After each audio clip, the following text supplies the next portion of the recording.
안녕하세요. H채널의 한창훈입니다. 반갑습니다. 2019년 1월 25일 비트코인 및 암호화폐 시황 방송을 시작하겠습니다. 먼저 댓글로 여러분들 좋은 의견과 질문, 정보 공유해주신 분들에게 다시 한번 감사 말씀을 드리고, 그럼 바로 이제 시작을 해보도록 할게요. 먼저, 그 지퍼, 제가 이제 대출 관련된 그 암호화폐 지퍼에 대해서 그때 그 대출 관련돼서 암호화폐 대출에 대해서 설명을 드릴 때, 그때 이제 솔트랑 지퍼를 잠깐 말씀을 드렸는데, 거기서 이제 좀 전달이 잘못된 부분이 있는 것 같다고 하시면서 그 지퍼 관계자분이 댓글을 써주셔서 그 부분을 제가 읽고 그럼 이제 시작을 하도록 하겠습니다. 안녕하세요. 지퍼에서 연락드립니다. 먼저 지퍼 토큰에 대하여 관심을 가져주셔서 감사합니다. 허나 본 영상에서 소개해주신 지퍼의 서비스 구조 설명에 오류사항이 있습니다. 지퍼 플랫폼은 지퍼 생태계에 참여하는 다수의 P2P 업체의 투자상품, 채권의 정보를 수집하고 다양한 신용, 금융, 비금융 데이터를 기반으로 분석해 포트폴리오 형태의 상품 서비스를 제공하는 메타 플랫폼 서비스입니다. 한 포트폴리오 상품에는 최소 50개에서 최대 200개까지 업체별 안전 상품이 구성되므로 상품 내 일부 부실 및 미상환 채권이 나오더라도 분산 투자 효과를 통해 투자의 손실을 최소화합니다. 지퍼는 모든 P2P 채권의 상품 정보, 차주 상환 내역, 개인정보 등 퍼블릭과 컨소시엄, 블록체인의 이중 구도로 관리 기록합니다. 현재 다수의 국내 얼라이언스 P2P 업체들이 지퍼와의 제휴를 통해 지퍼 플랫폼에 참여할 예정이며 국내뿐만 아니라 중국을 비롯한 해외 P2P 업체들의 유입도 증가될 것으로 보이며 각 국가의 P2P 금융 관련 정책 및 가이드라인이 다름이 있음에 국가별 시장 상황과 규제에 맞춰진 최적화된 포트폴리오 상품을 제공할 예정입니다. 본 영상에서 소개하신 내용은 일반 P2P 금융사의 플랫폼 서비스 구조로 저희가 진행하는 메타 플랫폼 서비스와는 전혀 다른 색을 가집니다. 이에 바쁘시지만 지퍼에 대한 소개 내용을 수정해 주시길 간곡히 요청드립니다. 감사합니다. 지퍼팀 이렇게 써주셔서 제가 일단 이쪽 지퍼팀에서 요청을 하셔서 이렇게 다시 내용을 말씀을 드렸습니다. 그러면 이제 제가 오늘 댓글을 여러분들이 보내주신 댓글을 이제 보도록 할게요. 먼저 참맘님이 이제 써주셨는데, 요걸 이 얘기를 드리기 전에 제가 먼저 이제 코스피 차트를 잠깐 먼저 말씀을 드리고 오늘 이제 설명을 드리도록 하겠습니다. 코스피가 이제 오늘도 상승을 했어요. 어제 이제 금리 동결 발표 이후에 상승하고 이제 추가적으로 상승을 하고 있는데, 일단 지금 보시면 현재 코스피 지금 대세 상승 채널 차트입니다. 로그가 적용이 됐고 주봉 차트예요. 그리고 제가 오늘은 이제 20주 이동평균선과 500주 이동평균선을 이렇게 그려 넣었습니다. 그래서 확대해서 한번 보면 지금 현재 위치에서요. 일단 지금 잠시만요. 네. 현재 위치에서 보시면 이렇게 20주 이동평균선 위로 올라와 있습니다. 20주 이동평균선 위로 올라와 있고 일단 500주 이동평균선에서 쌍바닥을 찍어주고 반등이 나와서 20주 이동평균선 위에 올라와 있다. 그리고 근데 이제 20주 이동평균선 위에 올라와 있긴 한데 제가 이제 중요한 건 뭐냐면 20주 이동평균선이 상승으로 돌려 세워야 되는 거예요.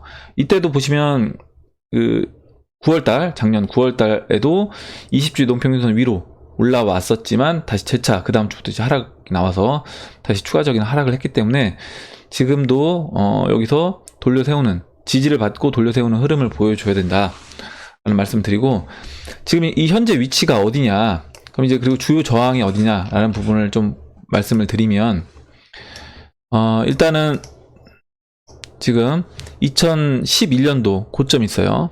2011년도 고점이 2240입니다. 2240이 이때 이렇게 지지를 받고 반등이 나왔던 자리예요. 2240. 그리고 2015년 고점이 있습니다. 2015년 고점이 2180.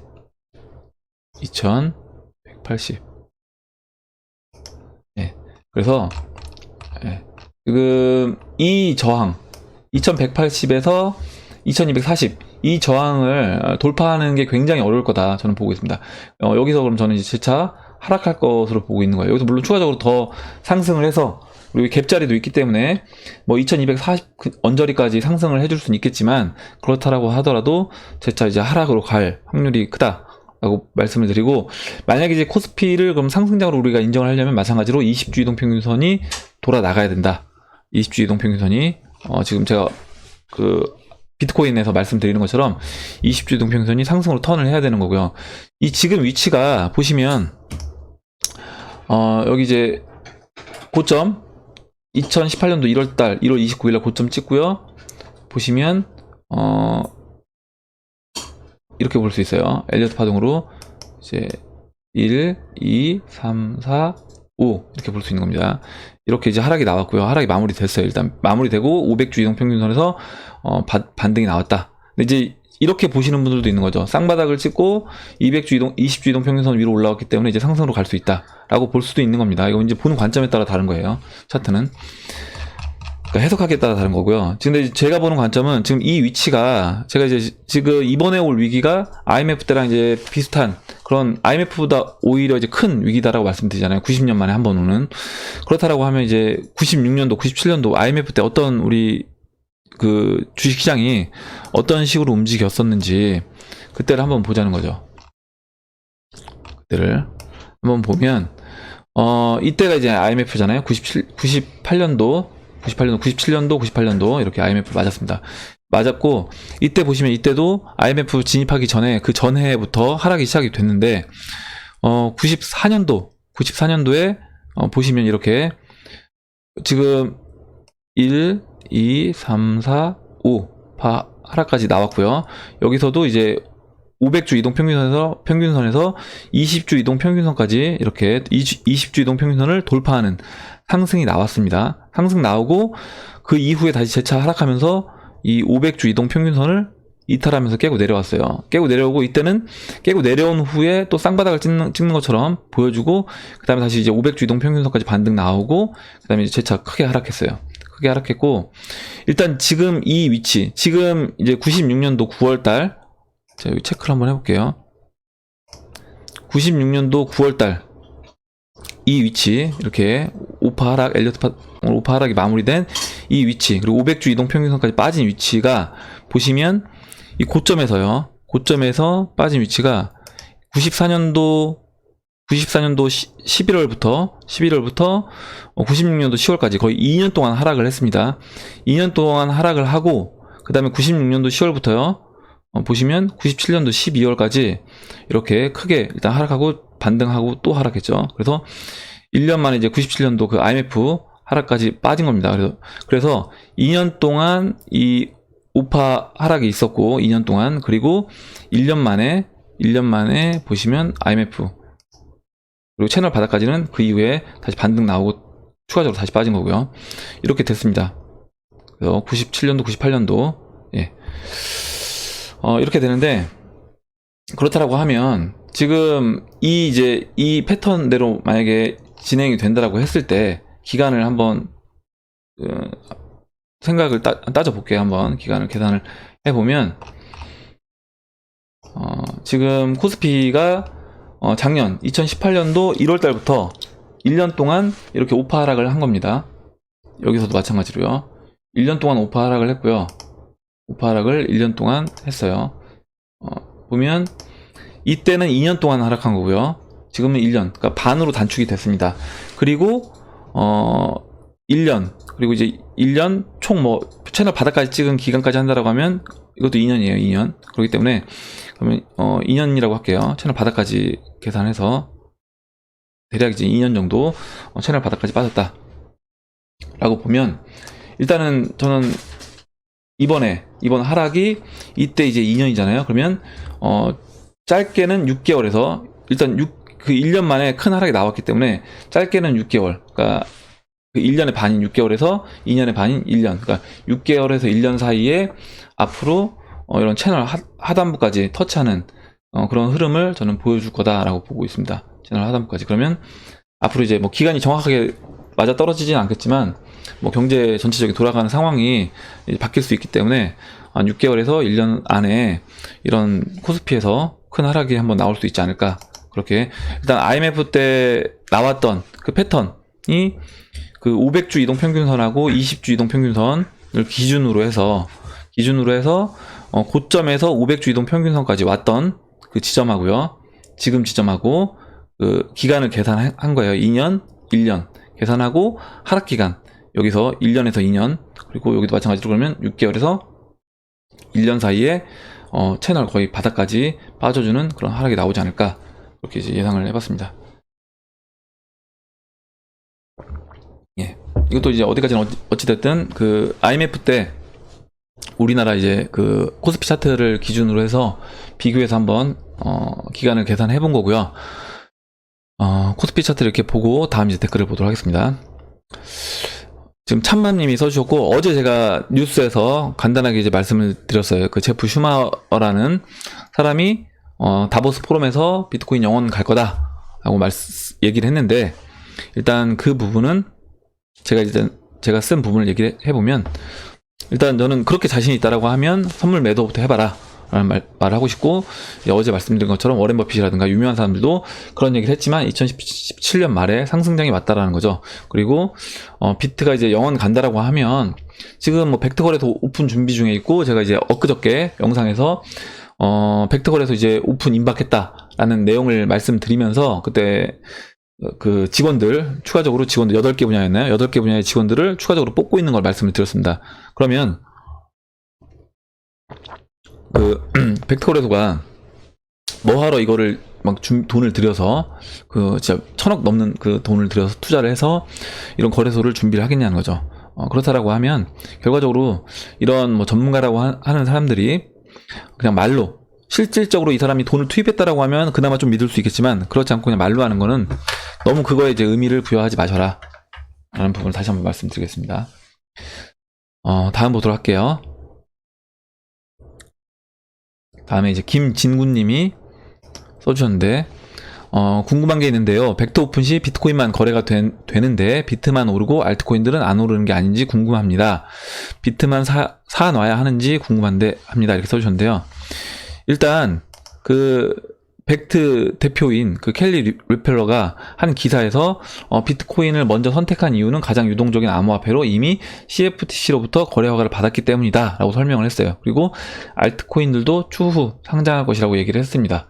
그렇기 때문에, 그리고 이제 그때 이제 알트코인 나온 것 중에 나왔던 알트코인 얘가 이제 리플하고 트론 얘기가 나왔었어요. 트론 얘기가 나왔는데, 뭐 그건 이제 확실하게 뭐 리플하고 트론 이렇게 나오진 않았기 때문에 일단은 그냥 얘기를 하는 거고, 어찌됐든 우리가 일단 알 수 있는 건 뭐냐면 비트코인은 확실하게 된다는 거죠. 그러면 비트코인은 일정 부분 포트폴리오에 담아둘 필요는 있다라고 보시면 될 것 같고, 그 이후에 이제 벡터 거래소에서 저는 이제 수요가 분명히 있을 거기 때문에 알트코인들은 계속 상장이 될 거다라고 보고 있습니다.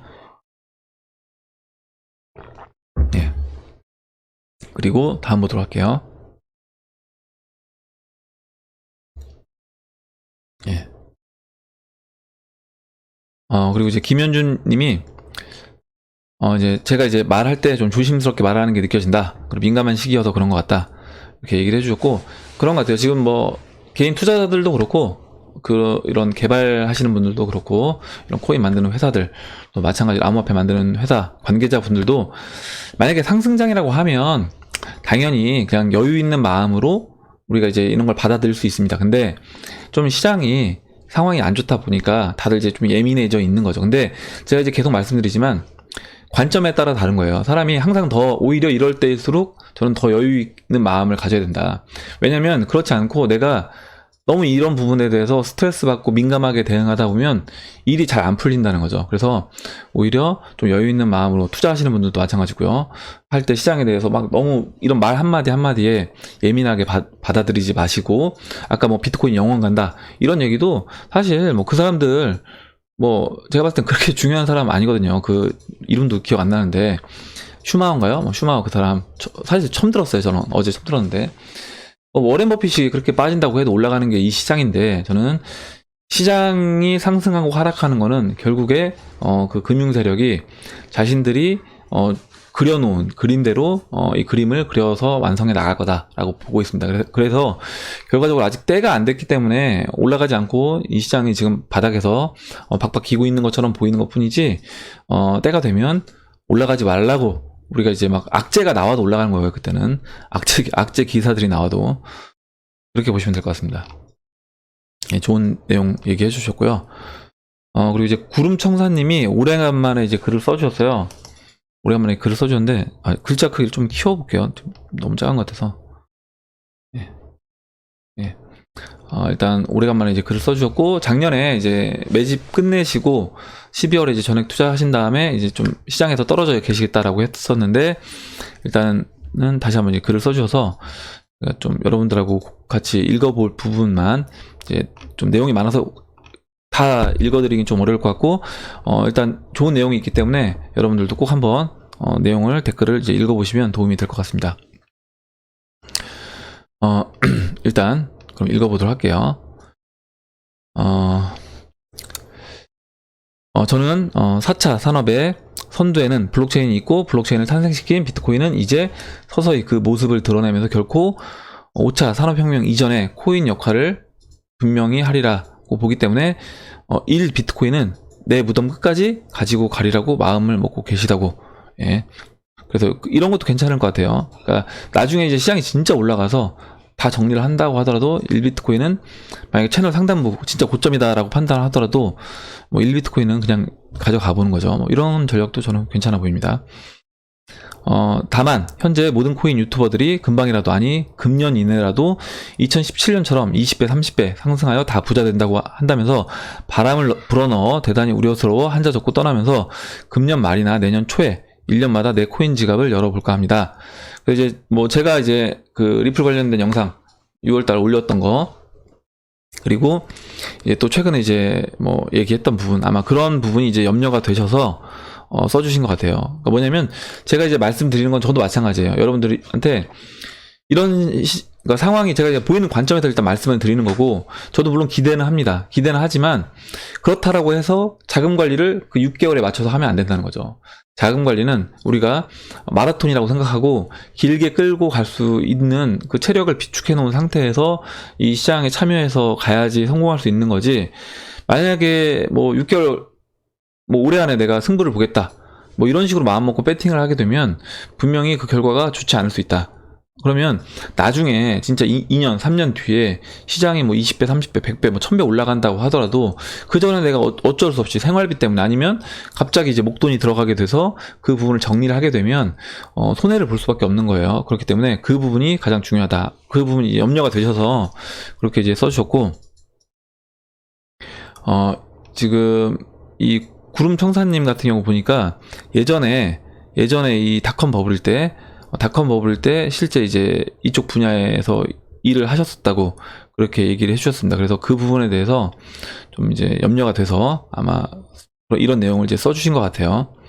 한번 쭉 읽어보시면 도움이 될 것 같고, 그리고 개인적으로 이제 마지막 부분만 읽어보도록 할게요. 개인적으로 P2P 방식이 블록체인 전부는 아니라고 보며, 그렇다고 2008년 금융위기 때 대안으로 나온 금융의 중앙 집중화를 배제한 P2P 비트코인의 맥점도 아주 중요한 사항이라는 사견으로 블록체인은 중앙화된 P2P 방식이 되지 않을까 조심스럽게 예견을 해봅니다.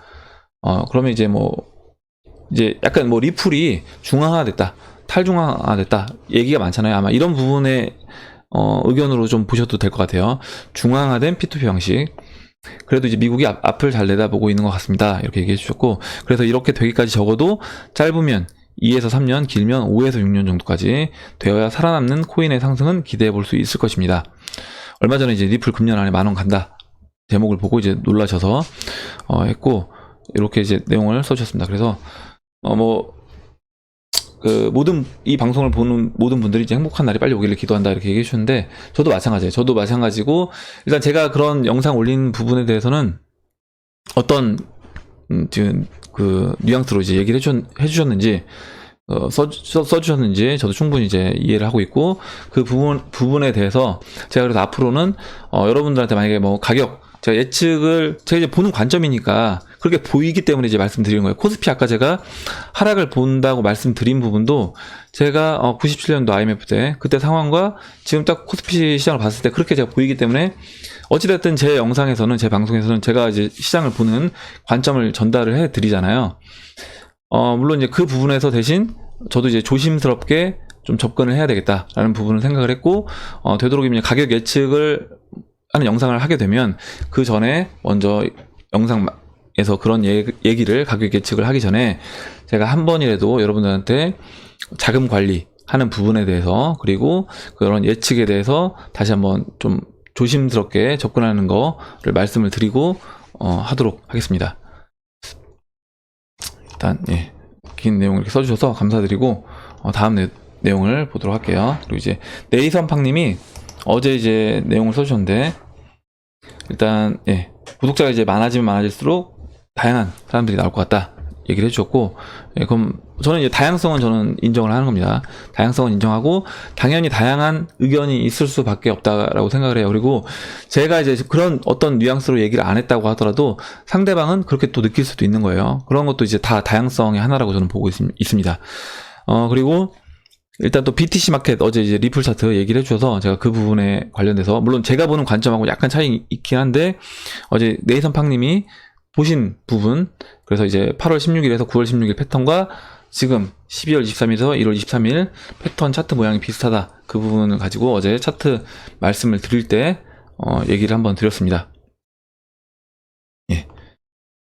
그리고 그 TV 서희수님이 재밌는 얘기 써주셨는데, 형 돈 많이 내가 1억 벌면 형 소갈비 세트 보내주신다고 해주셔서 제가 다시 한번 이제 말씀만 해주셔도 감사하다고, 말씀만 해주셔도 감사하고 꼭 이제 1억 버셨으면 좋겠습니다. 꼭 1억 버셔서 소갈비 세트 보내주시면 제가 감사히 먹도록 하겠습니다. 그리고 이제 다음 내용 보도록 할게요. 이충희님이 써주셨는데요.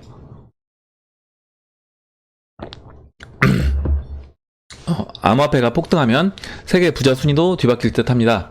리플이 70만원까지 만약 가면 리플 CEO가 얘기한 것처럼 세계 1위 부자가 될 듯 싶고, 그 뒤로 뭐 댄 아리머나 뭐 찰스 호킨스, 블로건의 CEO 브렌단 블레머 같은 사람들이 10위권 내로 들어올 듯 합니다. 다른 사람들은 말도 안 된다고 할지 모르나 1980년대에 일본 부동산 버블일 때는 전세계 부자 10위권 내에 5명 이상을 일본 부동산 재벌들이 차지했고, 90년대에는 조선업, 건설업을 주로 하던 현대정주영도 세계 9위까지 부자 순위에 올랐고요. 그 당시에 평범한 회사원이었던 제프 베조스가 현재는 세계 1위 부자가 되었습니다. 돈이 쏠리는 곳에 미리 가 있던 사람들이 부자가 된다고 생각합니다. 100년 전에 석유왕 록펠러, 철광왕, 카네기 등이 전세계 1등 부자들이었다면 오늘날엔 인터넷 회사 CEO들이 부자 순위 10위권 내에 포진한 걸 보면 몇 년 뒤에는 10위권 내 암호화폐 기업 CEO, 초창기 암호화폐를 많이 매수한 투자자들이 기존 부자들을 밀어낼 거라고 생각합니다. 물론 이제 이거는 전면에 이제 드러나 있는 부자들이고요. 우리가 이제 모르는 그 금융 세력들, 그 로스차일드 가문하고 그 금융 세력들은 아예 그 포브스지에도 안 나오죠. 단위가 이제 경 단위로 넘어가기 때문에, 재산이 경 단위로 넘어가기 때문에 그 포브스지에 나오지 않고 그 사람들은 뭐 거기 나오는 거를 원치 않을 것 같아요, 제가 봤을 땐. 그리고 이제 이충희님이 또 써주셨는데, 제프 베조스가 94년도에 인터넷이 1년에 2300배 성장했다는 뉴스를 접하고 그때 사업 아이템을 구상하고 잘 다니던 회사를 때려치고 나서 이 아마존을 만든 거예요. 그래서 과감하게 직장 그만두고 인터넷 사업에 뛰어들어서 불과 30년도 안 되어 세계 최고 부자가 되었습니다. 암호화폐 시장도 이미 엄청나게 올랐다고 끝물이라고 하는 사람들이 많겠지만요. 해주셨고, 그때 제프 베조스가 자기 주변 친구들한테 얘기를 했대요. 야, 나 이런 회사 만들 건데 투자해봐라 라고 얘기했는데, 투자한 사람들도 있고 안 한 사람들도 있다고 합니다. 근데 이제 지금 40만 배 상승을 했어요. 40만 배. 1원만 투자했어도 40만 원인데 이런 투자했겠어요? 그건 아닐 거라고 보면, 적어도 그냥 몇백만 원 단위로만 투자했어도 진짜 몇백억대 자산이 되는 겁니다. 그런 시장이 이 시장인 거고, 근데 이제 이런 거죠. 거기에서 누군가는 제프 베조스가 야, 나 이런 회사 만들 건데 투자할래? 라고 했을 때 투자를 한 사람도 있고, 어떤 사람들은 투자를 안 한 사람들도 있다는 거죠. 이거는 이제 선택에 따라 달라지는 겁니다. 저는 지금 시장도 마찬가지라고 봐요. 지금 시장도 제가 주변에 이렇게 유튜브 영상을 통해서 얘기를 하고, 또 주변에 제 지인들한테도 이렇게, 또 어제도 제가 이제 아는 지인분 만나서, 선배님 만나서 얘기를 했습니다. 이렇게 지금 되고 있고, 제가 이제 유튜브 영상을 이제 하고 있다고 말씀드리고, 한번 기회가 되시면 봐보셔라 말씀드리고, 지금 이 때가 굉장히 지금 중요한 때인 것 같다라고 말씀을 드리니까 한번 영상을 한번 보시겠다라고 얘기를 했습니다. 그래서 기회는 계속 있어요. 그리고 이런 시장이 지금 다 공평하게 누구나 들어올 수 있게 존재합니다. 존재하지만 누군가는 선택을 하고 누군가는 선택을 하지 않는다는 거죠. 제프 베조스가 얘기해도 마찬가지인데요. 제프 베조스가 세계 1위 부자가 된 30년 전엔 뭐 별거 없었지만 지금은 세계 1위 부자가 된 제프 베조스가 얘기를 했을 때도 어떤 사람은 돈을 투자한 거고 어떤 사람은 돈을 투자하지 않았다. 이렇게 보면 될 것 같고, 제가 포브스지를 한번 이제 보여드리면, 제가 이제 예전에 이제 그 부의 분수라는 글을 쓰면서 그때 이제 봤던 부자들 순위랑 많이 바뀌었어요. 그때 이제 2013년도에 이제 글을 썼었는데, 그때 썼던, 제가 요즘에 또 그 영상을 못 올리고 있어도 이제 두 개의 암호화폐 영상을 올리다 보니까 시간이 좀 빠듯해서 못 올리고 있는데, 네, 조만간 그것도 이제 바로 또 이어서 올리도록 하겠습니다. 원래 이제 일주일에 한 번씩 부의 분수 올리려고 했었는데 못 올려서 혹시 뭐 기다리시는 분이 있으면 죄송하다는 말씀을 드리고, 갑자기 안 뜨는데, 일단 지금 보시면 2013년도 16년도에 제가 그때 이제 조사를 했던 때와 지금은 그 중국과 홍콩 부동산 부자들이 굉장히 많이 100위 안에 들어와 있습니다. 보시면 이제 100위부터 한번 볼까요? 보시면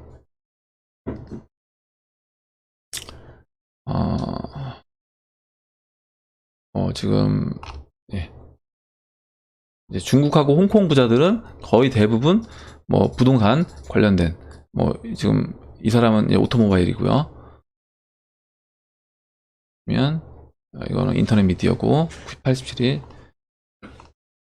막상 찾아보려니까 또 없는 거 아닌가 모르겠는데, 보시면 예, 여기 지금 부동산 관련 있죠. 홍콩 77위와 75위. 그러니까 이런 분들은 예전에 제가 볼 때는 뭐 200위 안에도 있지 않던 분들인데 어느새 이제 77위와 75위에 이런 홍콩 부동산 관련된 부자들이 들어와 있습니다. 그리고 그러니까 뭐 예, 중국 온라인 게임 부자도 있고요. 그리고 이분은 이제 패키지 딜리버리고, 우리나라 이제 이건희 회장이 61위에 있네요.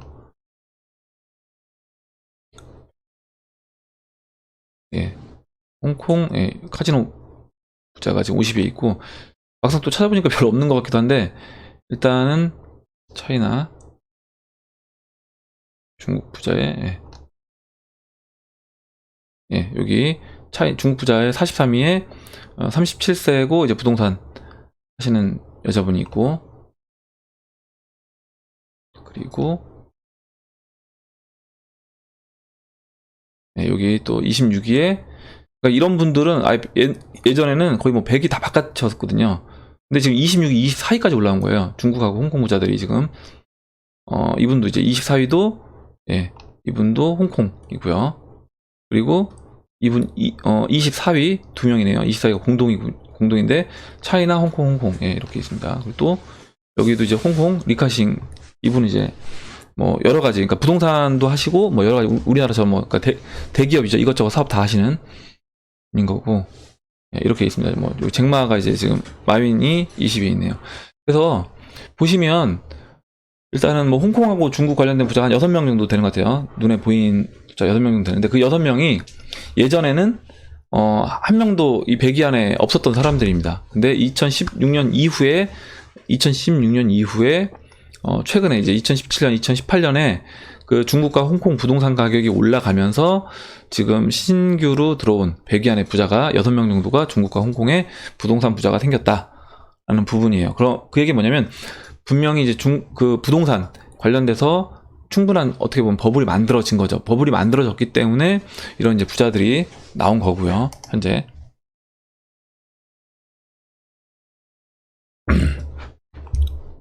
그래서 이충희님이 이제 얘기를 써주셔서 같이 한번 이제 살펴봤습니다. 그리고 다음 보도록 할게요. 박선주님이 써주셨는데, 어제 짐 로저스가 김제동과의 대화에서 남한과 북한에 아주 엄청난 기회들이 오고 있다. 조만간 한국은 가장 흥미로운 국가가 될 것이다. 앞으로 10에서 20년 동안 이라고 말을 했다라고 합니다. 현재 외국 자본이 한국에서 빠져나가고 있다라고 했는데, 짐 로저스가 이렇게 말한 의도는 무엇일까요? 라고 얘기를 해주셨고, 송기봉님이 여기서 이제 개폭락이지 뭐 이렇게 써주셨어요. 그러니까 충청도신 것 같은데 이렇게 써주셨고, 일단 제가 그 아까 이제 코스피 차트 보여드린 이유가 이제 박선주님 이제 이 의견도 있고 해서 제가 먼저 설명을 드렸어요. 뭐냐면 일단 이 짐 로저스가 한 이야기는 지금 10에서 20년인 거예요. 10에서 20년. 그리고 제가 이제 말씀드렸지만 만약에 이번에 90년 동안 어떤 경제 위기 상황이 온다, 그 90년에 한 번 돌아오는 그런 경제 위기 상황이 온다라고 했을 때 우리나라는 다른 나라들보다는 제가 좀 더 극복을 더 빨리 할 수 있을 것이다 라고 저도 이제 보는 관점은 뭐냐면 제가 한번 말씀드렸는데 저도 이제 우리 그 통일 관련된 이슈가 있기 때문에 그 1929년도 경제 대공황 때 그때 경제 대공황을 이제 극복한 게 물론 가장 근본적인 거는 그 달러를 근본에서 이제 떼어낸 부분이 가장 큰 부분도 있지만 그때 또 이제 건설이라든가 토목 이런 경기를 일으켜서 이런 실업률을 어느 정도 해소한 부분도 있는 거예요. 그래서 그 부분을 이제 생각을 해본다라고 하면 지금도 우리나라도 이제 그렇게 볼 수 있다. 만약에 이번에 침체 상황이 왔을 때, 그러니까 코스피를 봤을 땐 저는 앞으로 이제 6개월에서 1년 안에 이런 그 IMF 때 같은 패턴으로 진행된다라고 하면 이 채널 하단부까지 빠질 수 있다라고 보는 거잖아요. 근데 채널 하단부가 1000이에요. 1000이기 때문에 그 정도까지 이제 빠질 수 있다라고 보는 거고요. 그렇다라고 하면 일단 단기적으로 한 뭐 1년에서 길게 보면 뭐 2년 사이에 큰 하락이 나올 수 있는 겁니다. 큰 하락이 나오고 그리고 큰 하락이 나온 거를 예상해 볼 수 있는 건 뭐냐면 제가 얼마 전에도 이제 보여드리고 어제도 이제 금리 동결 관련된 뉴스를 보여드리면서 외국인 자본들이 빠져나간다라고 말씀드렸잖아요. 그래서 외국인 자본이 2018년도에 10조가량 이미 팔았고 그리고 벌써 올해도 1조 넘게 주식을 지금 매도를 하고 있다. 채권도 마찬가지고요. 매도를 하고 있습니다. 그렇기 때문에 결과적으로 이제 외국인들이 그렇게 우리나라 시장에서 주식시장, 금융시장에서 전반적으로 이제 매도 관점으로 접근하는 이유가 뭐겠는가라고 보면 단기간은 시장 흐름이 좋지 않을 거다라고 보는 겁니다. 그리고 이제 김제동의 짐 로저스가 나와서 얘기한 부분이 뉴스로 있길래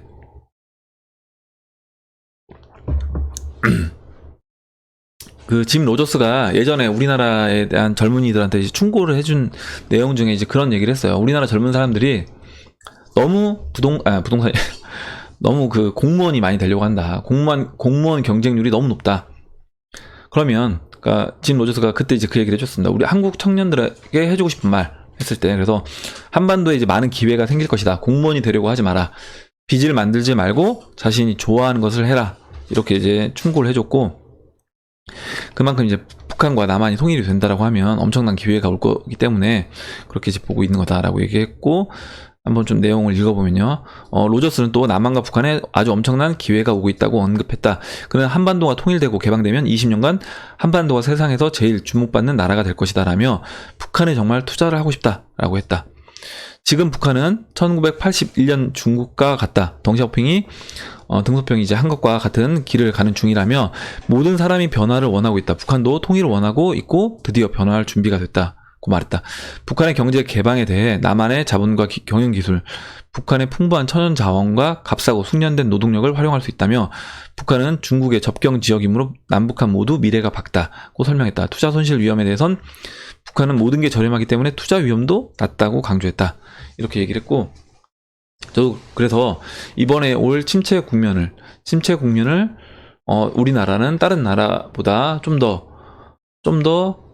좀 슬기롭게 그리고 원만하게 이제 극복할 수 있을 것으로 보고 있고 그리고 이 침체 국면이 왔을 때 저는 이제 중국이 어떻게 보면 지금 결국에 이제 미국이 노리는 거는 중국이잖아요. 그렇기 때문에 중국이 만약에 이제 뭐 중국도 그 지역 뭐라 그러죠? 그 중국의 이런 국가들이 만약에 쪼개진다라고 하면 그때는 갑자기 지금 단어가 생각이 안 나는데 제가 그렇게 됐을 때 우리나라에게 또 다른 기회가 올 수 있지 않나. 국력을 진짜 한번 또 키울 수 있는 저는 기회가 이번에 그 미국과 중국의 무역 전쟁을 통한 중국의 위기를 통해서 그 우리나라가 그 보시면 이제 6.25 전쟁을 겪으면서 그 6.25 전쟁을 그 일본은 어떻게 보면 발판 삼아서 일본이 경제 성장을 이끌어낸 겁니다. 그렇다라고 보면 우리도 마찬가지로 주변국인 뭐 중국의 위기가 뭐 우리한테 뭐 저는 도움이 될 것 같아요. 도움이 될 것 같기 때문에 그렇게 됐을 때 그 부분에서 우리가 그 기회를 좀 잘 살린다라고 하면 진짜 우리나라 대한민국의 국력을 키울 수 있는 그런 기회로 삼을 수 있지 않을까. 앞으로 올 1, 2년 뒤를 저는 그렇게 보고 있습니다. 그래서 이제 로저스가 그런 얘기를 해줬다라고 보고 있어요. 예. 그리고 다음 보도록 하겠습니다. 다음에 이제 이충희 님이 또 이제 내용을 써주셨는데, 읽어볼게요. 삼성이 이제 주력 모델인 갤럭시 S 시리즈에 암호화폐 지갑 기능을 추가했다면 경쟁사인 애플, 화웨이, LG도 줄줄이 암호화폐 지갑 기능을 추가할 것입니다. 대형 제조사들이 암호화폐 지갑 기능을 탑재하면 또 다음 시리즈에서는 암호화폐 결제 시스템도 추가할 것이 분명합니다. 삼성이나 애플 휴대폰을 샀는데 암호화폐 결제 시스템이 깔려있다면 암호화폐에 거부감이 있던 사람들도 결국 쓰게 될 것입니다. 전자결제 시스템에 대한 거부감이 있던 저 같은 경우에도 휴대폰에 신용카드를 입력해서 쓰고 카드 없이 휴대폰만 들고 나가는 경우가 많습니다. 얘기해 주셨고, 그리고 이제 여러 가지 이제 그냥 코인들, 뭐 이더리움 관련된 뭐 코인만 그 지갑에 넣을 수 있는 게 아니라 모든 코인들을 이제 다 담을 수 있는 그런 게 되지 않을까, 저도 이제 생각을 하고 있습니다. 그리고 다음 보도록 할게요.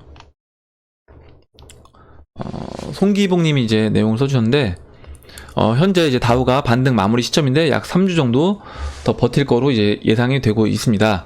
비트코인이 현 수준에서 보합세를 유지하다 상승할지 아니면 네크라인 3,000불을 찍고 갈지는 모르는 상황이다 라고 얘기를 해주셨고, 그리고 이제 여기 밑에 좀 읽어보면 추가 실탄 장전하고 3,000불, 그러니까 실탄이 굉장히 많으신 것 같아요. 그러니까 계속 쏘고 계속 쏘시는 것 같아서 성기봉님 보면 계속 또 쏘신다고 해서 굉장히 부럽습니다. 예, 부럽고, 추가 실탄 장전하고 3,000불 오면 쏘고 안 오면 이제 쏘지 않을 예정인데, 지금 2008년 72엔까지 그 N달러 차트 얘기하시는 것 같은데 72엔까지 갔는데 양적 완화에 따라 만약에 달러를 10배 이상 찍어낸다라고 보면 어찌 될 건지, 그때는 2021년에 1엔에서 60엔까지도 이제 가능해 보인다. 과연 될 가능성이 있는 건지 이렇게 써주셨습니다. 그래서 차트를 한번 제가 잠깐 설명을 드릴게요. N달러 차트를.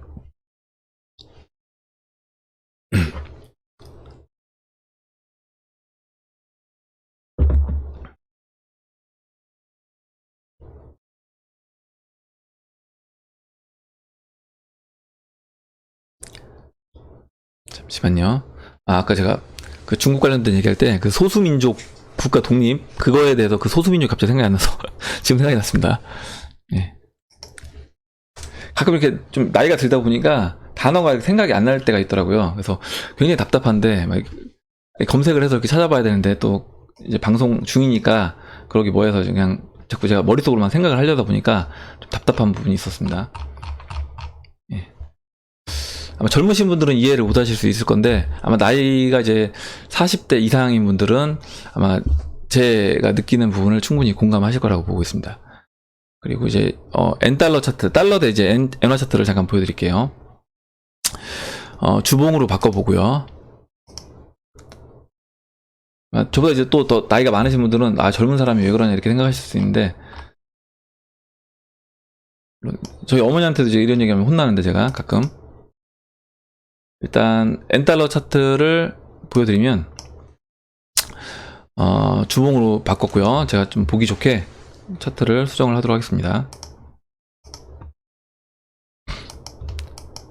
지금 이제 송기봉님 이제 얘기해 주신 부분 보면요, 지금 달러 대 엔화 차트고요. 달러 대 엔화 차트고, 좀 차트가 로그가 적용, 달러 대 엔화 차트고, 이 봉이 월봉으로 볼게요. 월봉으로요. 월봉으로 보고 설명을 드리겠습니다. 보시면 지금 이렇게 달러 대 엔화 같은 경우는요, 보통 이제 그 달러 대 뭐 원화, 달러 대 볼리바르 보면 차트가 달러 대 유로와도 마찬가지고 달러 대 뭐 파운드도 그렇고 보시면 이렇게 우상향합니다. 우상향한다는 얘기 뭐예요? 결국에 달러와 가치가 더 고평가돼 있다. 달러가 더 가치가 올라가고 있다라는 겁니다. 그리고 이제 다른 나라의 화폐들은 달러보다 가치 하락이 더 크다라는 부분인데, 엔화만 이제 유독 달라요. 엔화 같은 경우는 이렇게 달러 대비해서 가치가 이렇게 올라갔습니다. 지금 그 엔화가 분모에 있기 때문에 이렇게 그래프가 떨어졌다라는 거는 엔화가 고평가되고 있는 거예요. 엔화 가치가. 그렇게 보시면 될 것 같고, 지금 이렇게 채널을 제가 그려보면요. 채널을 이렇게 그려보면 이렇게 이제 그릴 수 있습니다. 제가 이렇게 이제 그릴 수 있어요. 이렇게 그릴 수 있고, 여기에 제가 하나를 채널을 더 그려볼게요. 중복해서 그려보면 이렇게 이제 볼 수 있는데요. 보시면 지금 일단 엔화 차트가 이 채널에 하락하고 있는 채널의 상단부에 위치해 있기 때문에 일단 그 달러하고 엔화를 봤을 때는 달러보다는 사실 엔화를 보유하는 게 맞다. 어느 정도 달러보다는 엔화 보유하는 게 이제 맞다라고 보고 있고, 여기서 이제 얘기해 주신 게 지금 2008년도에 아까 얼마였죠? 2008년도 72엔까지 갔다라고 얘기했습니다. 2008년도에 이제 72엔까지 간 거예요. 75엔. 예. 일단 2008년도요? 잠깐만요. 2008년도에는 86엔입니다. 1달러가 86엔까지 빠졌었고요. 그리고 그 이후에 이제 70달러 언저리까지 빠졌습니다. 언저리까지 빠졌고, 그리고 이때 95년도에 또 78엔까지 빠졌었고요.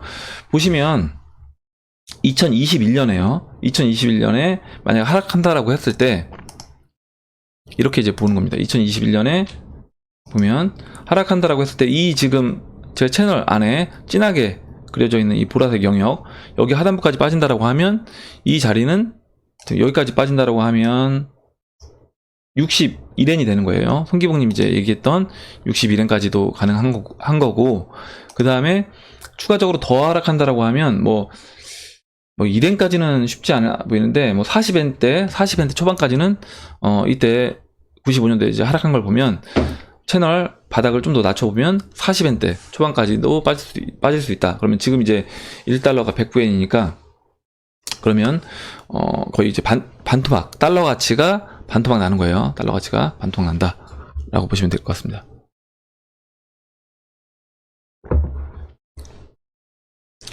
예, 이렇게. 그래서 지금 만약에 원화를 갖고 계신다라고 하면 일정 부분은 그냥 다 원화로만 보유하는 것보다는, 만약에 물론 뭐 내가 한 달 뒤 쓸 돈이 원화를 갖고 있다라고 하면 그거를 뭐 굳이 달러로 바꿨다가 수수료도 들어가니까 그렇게 하시는 건 비추고요.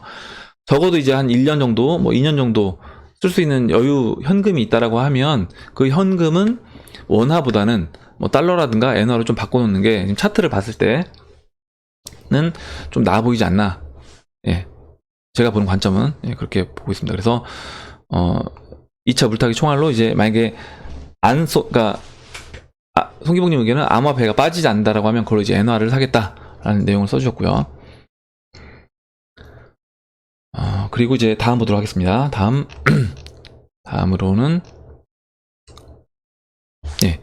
정기봉님이 송기봉님하고 이제 이름이 똑같으신데, 정기봉님이 이제 써주셨고, 트럼프가 셧다운을 장기화할 경우 ETF가 자동 승인된다는데 이 같은 경우에 이제 시나리오는 어떻게 보시는지요? 라고 얘기를 해주셨습니다. 근데 이제 이 부분을 제가 기사를 찾아보니까요, 관련된 내용이 있어서 관련된 내용을 한번 1월 21일자 기사가 나왔고요. 미국 정부 셧다운, 아마 이 내용을 보고 얘기를 해주신 것 같아요. 아니면 뭐 이 뉴스를 보고 다른 뭐 전문가분이 얘기한 내용을 보고 이제 얘기해 주신 것 같은데, 비트코인 ETF 자동 승인 이끌까라는 부분입니다. 그래서 글자를 좀 키워보고 보면 이제 미국 정부 셧다운에도 불구하고 바네크는 비트코인 ETF에 대해서 자신감을 내비치고 있다. 네, 그렇게 얘기가 나왔고, 그 다음에 일단 SEC는 작년에도 여러 차례 결정을 연기했었던 바네크의 비트코인 ETF 신청을 오는 2월 27일까지 승인하거나 거부를 해야 한다는 겁니다. 승인하거나 거부를 해야 되는 거예요. 보니까 2월 27일까지 중단될 경우에 자동으로 승인되지는 않을 거다라고 이 변호사, 블록체인 관련된 변호사 제이크 체르빈스키가 얘기를 했는데, 바네크의 비트코인 ETF 신청이 2월 27일까지는 중단될 경우 자동으로 승인되지 않을 것이라고 언급을 했다. 근데 이 승인되지 않는다라고 언급한 부분은 뭐냐면, 이거예요. 뭐냐면, 물론 이제 연기가 지금 미뤄졌고, 만약 승인을 거부하기 위해서 SEC 마감 기한은 2월 27일까지입니다. 연장할 권한은 없는 거예요. 240일 마감 시한이 27일까지이기 때문에 연장할 권한은 없고, 법령은 이제 더 이상 연장되는 것은 금지를 하고 있고, 결국 이제 미국 법령에 따라서 SEC가 마감일까지 결정을 내려줘야 된다는 겁니다. 근데 이 변호사가 이렇게 한 얘기는 뭐냐면, 승인될 가능성은 거의 없다고 생각한다고 못을 박았다. 그 이유에 대해서는 정부가 문을 닫는다고 해서 부서 대부분의 직원들이 업무를 중단한 것이 아니며, 마감 시간을 놓치지 않기 위해서 그들은 업무를 계속 보고 있다 라는 부분입니다. 그래서 뭐냐면, 만약에 셧다운을 통해서 일을 하지 않아서 얘네가 이거를 우리가 승인 거절하겠다라고 하지 않으면 자동으로 이제 승인이 되는 건데, 지금 셧다운 상태라고 하더라도 실제 꼭 필요한 업무들은 직원들이 나와서 일을 본다는 거예요. 지금 이 변호사가 한 얘기는. 그래서 만약에 승인을 거절할 거라고 하면 여기서 나와서 승인 거절을 얘기를 할 거다. 그렇기 때문에 자동 승인되는 일은 없을 거다라는 부분입니다. 그래서 근데 이제 뭐 이거는 이 변호사의 개인적인 의견이기 때문에 아직 모르는 거고, 그리고 이제 승인이 또 그 담당자가 27일 전에 이제 승인을 내줄 수도 있는 거기 때문에 우리는 이 부분에 대해서는 좀 더 이제 지켜봐야 되지 않겠나라고 생각이 들고, 이 ETF 승인은 저는 팩트거래소가 오픈하게 되면 그것에 맞춰서 저는 이제 ETF도 뭐 계속 미룰 수는 없고 승인이 될 거다라고 보고 있습니다. 그래서 저도 이제 팩트거래소 오픈이 좀 더 중요하지 않나라고 보고 있어요. 다음 내용 보도록 할게요. 사막 여우님이 이제 좀 글을 길게 써주셨는데, 이게 스팸으로 들어가 있어서 제가 오늘 아침에 봤습니다. 아침에 봤는데, 일단, 일루미너티에 관련된 내용을 제가 얘기를 했는데 아마 좀 찾아보셨나봐요. 유튜브에 찾아보시고, 영상들을 좀 보신 다음에, 이렇게 영상을 링크를 걸어 주셨습니다. 그래서, 안 보신 분들은 한번, 음모론을 싫어하고 음모론에 대해서 좀 부정적인 분들은 뭐 굳이 보실 필요는 없겠지만, 그런 부분에 대해서 한번 이게 진짜 사실인지 내가 한번 마음을 열어놓고 한번 보겠다라는 분들은 한번 이거 관련 영상을 보시면 좀 도움이 될 것 같아요. 그리고 한번 내용을 쭉 읽어보시고요. 제가 이제 했던 내용들이 쭉 있고, 그 다음에 한번 중간에 이제 읽어볼게요. 저는 현재 금융 시스템에 대항하여 만든 것이 암호화폐라고 생각을 했는데, 이제는 이마저도 유대인들이 짜놓은 판이라는 생각이 듭니다. 인셉션 같이 꿈속의 꿈이랄까요? 그리고 어제 이제 마법 천사님이 그 얘기 해주셨죠. 뭐 예전에 태양이 지구를 돈다라고 옛날 사람들 알았는데, 결국 딱 보니까 지구가 태양을 도는 거였구나라는 걸 이제 깨달은 것처럼, 지금 이 사막 여우님도 기존의 금융 시스템 그 1%가 전 세계 99%의 부를 독점하고 있는 그 금융 시스템에 반기를 들기 위해서 나온 게 암호화폐라고 생각을 했는데, 알고 봤더니 결국에 그 암호화폐가 결국에 또 그들이 만든 것에 우리가 들어가는 라고는 생각이 이제 드셨다는 거예요. 저도 이제 그렇게 예전에 저도 처음에는 암호화폐가 그 다큐를 보고 진짜 이거는 기존 금융 세력을 타파하기 위해서 만든 거다라고 생각을 했는데, 하면 할수록 이상한 거예요. 하면 할수록 이상하고 결국에 이게 결국에 이 금융 세력과 연결이 돼 있는 거다라고 생각이 들면서, 저도 이제 지금 사막 여우님이 느끼셨던 그런 부분을 느꼈었습니다. 그리고 제 결론은 이제 화폐 발행권을 갖게 된 일루미너티 세계의 금융 세력은 강제적으로 중산층에게 돈을 뺏는 것보다 화폐를 무한히 발행해 저축하는 자들의 자산의 가치를 떨어뜨려 부를 축적하는 방법이 훨씬 쉽다는 것을 알고, 이 방법으로 세계 금융의 시장을 쥐락펴락하는 것이라고 얘기를 했고, 저는 이제 우리나라가 뭐 전쟁이 안 날 거다라고 이제 얘기했던 예전 영상에서 한번 얘기를 드렸었는데, 그 이유가 뭐였냐면, 이미 금융 세력이 우리나라 같은 경우는 다 자신들이 이제 빨대를 딱 꽂아놓은 상태라는 거죠. 삼성전자도 이제 56% 지분을 갖고 있고, 외국인들이요. 은행권들은 사실 더 말할 것도 없는 거고, 우리나라 전체 주식시장의 뭐 33% 이상을 외국인들이 갖고 있습니다. 그렇다라고 하면 외국인들 입장에서는 가만히 있어도 매년 우리나라 국민들이 피땀 흘려서 번 돈들의 33%는 배당으로 가져가는 거예요. 그러면 굳이 뭐하러 우리나라가 뭐 천연 자원이 많아서 그 천연 자원을 뺏기 위해서 하는 것도 아니고, 어차피 그렇다라고 하면 우리나라에서는 굳이 피를 볼 일이 없다. 애들이 피를 봐봤자 자신들이 빨대 꽂은, 금융세력이 빨대 꽂은 거기에서 매년 우리나라 상납하는 거나 마찬가지인 거예요. 상납하는 그거를 자신들이 그거를 굳이 자신들 피해를 보면서 훼손시킬 이유가 없다라고 하면 우리나라에서 전쟁이 일어나는 건 전 쉽지 않다라고 생각을 했던 겁니다. 그렇게 봤고, 그리고 전쟁을 일으키는 나라는 굳이 이제 어떤 그쪽에 뭐 제조업이라든가 이런 것도 없고, 아니면 그쪽 금융업에서 자신들이 뭐 가져올 이런 이득이 될 부분이 없고, 오히려 이제 어떤 지리적으로 자신들이 거점을 장악해야 될 필요가 있는 부분들에 대해서는 뭐 시리아 같이요, 뭐 터키 같이 이런 부분에 대해서는 뭐 국지적으로 이제 전쟁을 일으킨다고 보고 있습니다. 예. 그리고 결국 이제 뭐 우리나라뿐만 아니라 지금 미국이 이제 미국도 아니죠. 어떻게 보면 금융세력이죠. 금융세력이 중국에 요구하는 것도 사실 그 부분인 겁니다. 중국이 지금 이렇게 부가 어느 정도 키워졌잖아요. 그 키워진 부를 이제 다시 이제 회수하는 작업을 하는 거고요. 그 회수하는 작업에서 아까 이제 보셨던 포브스지에 중국 부동산 부자들, 그 중국 부동산 부자들이 갖고 있는 부를 다시 그 예전에 이제 일본 지금 아까 포브스지에 일본 부동산 부자들 없었잖아요. 그런 것처럼 지금 나중에 이제 시간이 지나면 그 중국 부동산 부자들도 다시 또 밀려 나갈 겁니다. 그래서 그 중국 부동산 부자들이 갖고 있는 부를 다시 회수하는 작업을 할 것이다. 회수하는 작업을 할 것이고, 결과적으로 이제 중국이 갖고 있는 그 제조업 관련된, 그리고 뭐 금융 관련된 이런 중국 자산시장의 지분을 중국이 이제 내놔야지 저는 이 게임이 끝날 거다라고 보고 있습니다. 근데 그 내놓는 과정에서 중국은 이제 피해를 저는 볼 수밖에 없다. 피해를 볼 수밖에 없고, 우리나라도 오히려 이제 기회로 삼아서, 여러분들도 제 영상 보시는 분들도 만약에 암호화폐를 가지고 돈을 많이 버신다라고 하면 그런 침체 상황, 위기 상황이 왔을 때 우리나라 주식도 사시고요. 완전 중국 주식 완전 헐값 될 것 같아요. 중국 부동산도 그렇고. 그러면 그런 부분에서 여러분들이 일정 부분 그걸 담아 가신다고 하면, 우리나라가 나중에 중국이 다시 되살아났을 때, 그때 우리나라 국민들이 어떻게 보면 지금 여러분들도 마찬가지고요. 여러분들이 중국이 이제 누리는 그런 다시 또 성장에서 일정 부분을 우리나라가 가져올 수 있다라고 보고 있습니다. 그래서 저는 그런 것들이 애국하는 거고, 결국 이제 그게 우리나라 국가의 부를 키울 수 있는 거다라고 보고 있습니다. 그리고 마지막으로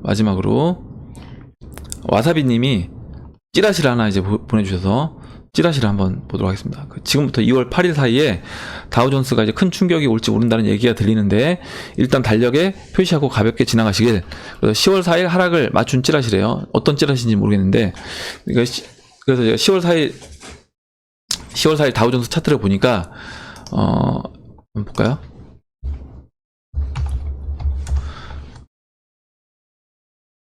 어, 10월 4일 다우존스 차트가 그 상승하다가 처음으로 이제 급락이 나왔던 자리입니다. 처음으로.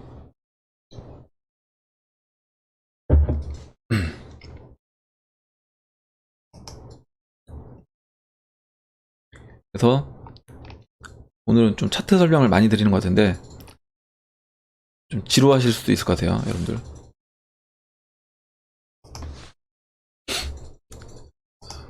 일단 보시면 그 10월 4일이 이때네요. 이때 10월 4일 이때고, 이때 이제 음봉 나온 거를 시작으로 해서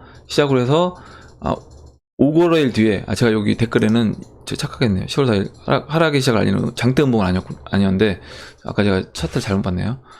일단 10월 4일에 음봉이 나오고, 그 이후에 이제 4일 뒤에 장대 음봉. 저 이게 10월 4일자인 줄 알았어요.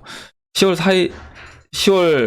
10일에 이렇게 장대 음봉이 나오면서 하락이 됐습니다. 그래서 일단 10월 4일 하락의 시작은 맞아요. 하락의 시작은 맞고, 이걸 맞춘 찌라시래요. 그래서 그렇다라고 하면 2월 8일이니까 여기서 뭐 좀 더 이렇게 2월 8일 잠깐만요. 2월 8일 사이, 지금부터 2월 8일 사이, 그러니까 2월 8일이 아니라 지금부터 2월 8일 사이에 언제든지 하락이 나올 수 있다 라고 보면 앞으로 이제 하락이 나올 수 제가 이제 보시면 20주 이동평균선이 지금 20주 이동평균선에 맞았기 때문에 사실 뭐 언제든지 하락이 나와도 저도 이제 이상하지 않다라고 보고 있습니다. 보시면 여기 일봉이네요. 예. 지금 20주 이동평균선이 약간 더 높은 위치 24,800에 있는데요. 물론 여기까지 뭐 더 올라갔다 내려왔다 할 수 있어요. 있고 여기서 이제 좀 횡보할 수도 있는데 어찌됐든 간에 이제 20주 이동평균선이 내려오고 있어서 지금 아까 그 찌라시도 그렇고 뭐 제가 보는 시각도 마찬가지입니다. 제가 보는 시각도 저는 추가적으로 다시 이제 하락 후 반등 그 데드캣 바운스가 마무리가 되고 저는 추가적으로 하락으로 갈 거다라고 보고 있습니다. 네, 오늘 영상은 여기까지 하고요. 2019년도 1월 25일 그럼 비트코인 및 암호화폐 시황 방송을 마치도록 하겠습니다. 여러분들 댓글 남겨주신 분들에게 다시 한번 감사 말씀 드리고 그리고 오늘 영상에서 뭐 여러분들 이제 의견 그리고 궁금하신 거 질문 있으시면 질문해 주시고 또 이렇게 정보 공유해 주시는 분들 다시 한번 감사드리고 같이 얘기를 나눠볼 정보들이 있으시면 공유를 해주시면 같이 또 이야기를 나눠보는 시간을 가져보도록 하겠습니다. 도움이 되셨다면 좋아요와 구독 버튼 그리고 알림종 버튼을 눌러주세요. 감사합니다.